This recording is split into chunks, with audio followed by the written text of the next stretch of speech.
అందరికీ praise the lord. మన ప్రభువును రక్షకుడైన యేసుక్రీస్తు ప్రభువారి ప్రశస్తమైన నామంలో మీ అందరికీ శుభములు తెలియజేస్తున్నాను. ఈ యొక్క ఉదయకాల సమయంలో హెబ్రోను క్యాలెండర్ వాగ్దానము, కీర్తన గ్రంథము 91వ కీర్తన 10వ వచనం. 91వ కీర్తన 10వ వచనం. నీకు అపాయమేమీ రాదు, ఏ తెగులును నీ గుడారమును సమీపించదు. ఈ వాక్యాన్ని మనము చూసినట్లయితే 91వ కీర్తన మరి బహుశా దైవజనుడైన మోసే రాసి ఉండవచ్చు. ఎందుకంటే 90వ కీర్తన కూడా దైవజనుడైన మోసే రాసినటువంటి కీర్తనగా మనం చూస్తున్నాం. కాబట్టి 91వ కీర్తనలో మనం చూస్తే ఏ తెగుళ్ళును నీ గుడారము సమీపించదు అనే మాట మనము చూస్తున్నాం.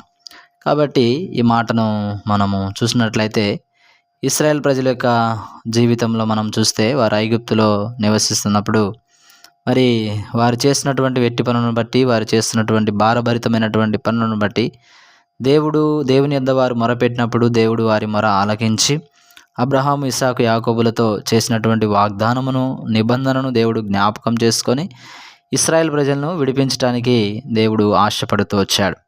ఈ సందర్భంలో తిరిగి మోసేను ఐగుప్తుకి పంపిస్తూ వచ్చాడు. ఐగుప్తులో మరి ఎన్నో తెగుళ్ళు మరి దేవుడు మోసే ద్వారా ఐగుప్తులో కలిగిస్తూ వచ్చాడు. మరి అయినప్పటికీ కూడా ఫరో యొక్క హృదయము కఠినమవుతూ వచ్చింది. దేవుడే కఠినపరుస్తూ వచ్చాడు. చివరిగా మనము చూసినట్లయితే కనుక మరి ఒకానొక సందర్భంలో ఆ యొక్క మరణ సంహారక దూత ఆ దేశమంతా సంచరిస్తూ ఉన్నప్పుడు ప్రభు ఒక మాట చెప్తూ వచ్చాడు.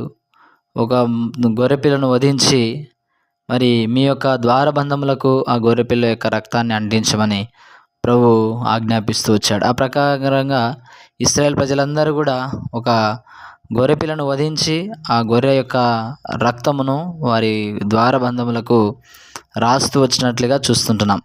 కాబట్టి ఎవరి గృహముకైతే గొర్రెపిల్ల యొక్క రక్తమును వారి ద్వారబంధములకు అంటిస్తూ వచ్చారో మరణ సంహారక దూత వారి గృహాన్ని దాటి వెళ్ళిపోతూ వచ్చినట్లుగా చూస్తున్నాం.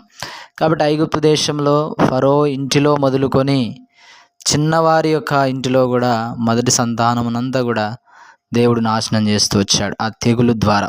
అయితే ఇశ్రాయేల్ ప్రజలలో ఏ ఒక్కరు కూడా మరి ఆ తెగుల బారిన పడలేదు. కారణం ఏమిటంటే ప్రతి వారి ఇంటి ద్వారబంధములకు గొర్రెపిల్ల యొక్క రక్తాన్ని అంటిస్తూ వచ్చారు.